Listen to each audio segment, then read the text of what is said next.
صحابی نے عرض کیا حضور مجھے نصیحت فرمائیں۔ آپ صلی اللہ علیہ وسلم کا جواب ہم سب کے لیے، ہر شخص سمجھے میرے لیے، آپ نے کیا فرمایا؟ لا تغضب، غصے پہ قابو پاؤ، غصے پہ قابو پاؤ۔ عرض کیا ٹھیک ہے، زدنی یا رسول اللہ، اللہ کے رسول کچھ اور بھی نصیحت فرمائیں۔ فرمایا لا تغضب، غصے پہ قابو پاؤ۔ عرض کیا زدنی یا رسول اللہ، اللہ کے رسول کچھ اور نصیحت فرمائیں۔ فرمایا لا تغضب، فردد مرارا فقال لا تغضب، بار بار عرض کیا اللہ کے رسول کچھ اور بھی نصیحت فرمائیں۔ آپ نے ہر بار ایک ہی جواب دیا، اپنے غصے پہ قابو پاؤ، اپنے غصے پہ قابو پاؤ۔ اگر غصے پہ قابو آ جائے کتنے جھگڑے ختم ہو جائیں، نفرتیں ختم ہو جائیں، زندگیاں آسان ہو جائیں، زندگیاں خوبصورت ہو جائیں اگر غصے پہ قابو آئے۔ اس لیے آپ نے فرمایا پہلوان وہ نہیں ہے جو کسی کو اٹھا کے پھینک دے، بچھاڑ دے، اوپر چڑھ کے بیٹھ جائے۔ فرمایا پہلوان کون ہے؟ جو غصے کے وقت میں اپنے نفس پہ قابو پائے، جو غصے کے وقت میں اپنے نفس پہ قابو پائے۔ آپ نے فرمایا جس آدمی کو غصہ آیا اور وہ غصہ نکالنے پر قادر تھا لیکن غصے کو پی گیا، اللہ قیامت کے دن جنت کی حوریں اس کے سامنے کھڑی کر دیں گے اور اللہ فرمائیں گے جو پسند ہے لے لے اس میں سے۔ کس بات پر؟ غصہ پینے پر، غصہ پینے پر۔ یہ ہمارا دین سکھا رہا ہے، یہ محنت ہو رہی ہے، اس سے زندگی آسان ہوگی، اس سے زندگی خوبصورت ہوگی کہ بھائی غصے پہ قابو پاؤ۔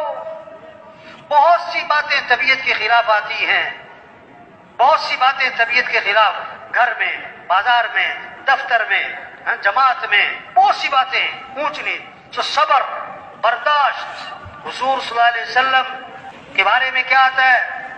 کان رسول اللہ صلی اللہ علیہ وسلم احسن الناس خلقا، کہ حضور صلی اللہ علیہ وسلم سارے انسانوں میں سب سے زیادہ اچھے اخلاق والے تھے۔ آپ صلی اللہ علیہ وسلم تشریف لے جا رہے ہیں، اللہ کے نبی جا رہے ہیں، آپ کے گلے میں چادر ہے، آپ کے گلے میں چادر ہے، اس کا کنارہ بہت موٹا ہے، اس کا کنارہ بہت موٹا ہے۔ ایک بدو آیا، ایک اعرابی آیا، اس نے آپ کی چادر کا کنارہ پکڑا اور زور سے کھینچا، جبزہ جبزۃ شدیدہ، زور سے کھینچا، اتنی زور سے کھینچا کہ وہ چادر آپ کی گردن پہ رگڑتی ہوئی گئی تو آپ کے گردن پہ اس کے نشانات واضح ہو گئے، آپ کی گردن پہ اس کے نشان پڑ گئے، اتنی زور سے کھینچا۔ اور آگے سے کیا کہتا ہے؟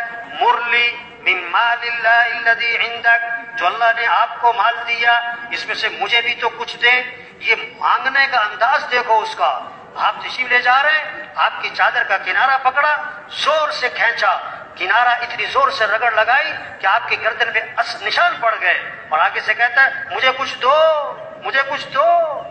اب اللہ کے نبی کا آگے سے رد عمل، آپ کا رد عمل کیا ہے؟ حدیث کے الفاظ ہیں فَالْتَفَتَ إِلَيْهِ فَضَحِكَ وَهُوَ، آپ نے یوں اس کی طرف التفات فرمایا اور آپ مسکرانے لگے، آپ مسکرانے لگے، واہ واہ۔ ہاں، اور صحابہ سے فرمایا اسے کچھ دے دو بھائی، اسے کچھ دے دو۔ کوئی غصہ نہیں، کوئی ناراضگی نہیں، کوئی ڈانٹ ڈپٹ نہیں، کوئی گھور کے دیکھا نہیں، کوئی منہ نہیں بنایا، بلکہ سب اس کو کچھ دے دو۔ واہ واہ، کیسی خوبصورت تعلیم دی ہے ہمیں۔ نمونہ کون ہے؟ کہ حضرت محمد صلی اللہ علیہ وسلم ہے۔ ہر چیز میں نبی کی اتباع کرنی ہے، نبی کا طریقہ دیکھنا ہے۔ آپ کے پاس ایک جنازہ لایا گیا، آپ کے پاس ایک جنازہ لایا گیا، آپ جنازہ پڑھنے کے لیے آگے ہوئے، حضرت عمر رضی اللہ عنہ ذرا جلالی طبیعت سامنے آ گئے کہ حضور اس کا جنازہ نہ پڑھائیں، اس کا جنازہ نہ پڑھائیں۔ کیوں بھائی؟ انہو رجل فاسق، یہ تو بڑا فاسق فاجر آدمی ہے، اس کا جنازہ مت پڑھائیں۔ اللہ کے نبی نے صحابہ سے فرمایا تم میں سے کسی نے اس مرنے والے کو کبھی کوئی نیکی کا کام کرتے دیکھا؟ ساری زندگی نہیں، کبھی کوئی نیکی کا کام کرتے دیکھا؟ ایک صحابی کھڑے ہو گئے، حضور میں نے دیکھا۔ کیا؟ حرس لیلتن فی سبیل اللہ، ایک رات میں نے دیکھا اس مرنے والے کو کہ اللہ کے راستے میں پہرا دے رہا تھا۔ اللہ کے نبی آگے بڑھے اور جنازہ پڑھایا اور پھر دفن کیا اور قبر پہ کھڑے ہو کے فرمایا لوگ تیرے بارے میں کہتے ہیں کہ تو جہنمی ہے اور میں اللہ کا رسول گواہی دیتا ہوں کہ تو جنتی۔ یہ اخلاق ہے، ہمارا دین یہ اخلاق سکھاتا ہے۔ اس سے زندگیاں خوبصورت بنتی ہیں، اس سے جھگڑے ختم ہوتے ہیں، اس سے محبتیں قائم ہوتی ہیں، اس سے نفرتیں ختم ہوتی ہیں، اس سے گھر میں ایک دوسرے کی عزت اور احترام آتا ہے۔ ہمارا دین ہے، زندگی گزارنے کا طریقہ ہے۔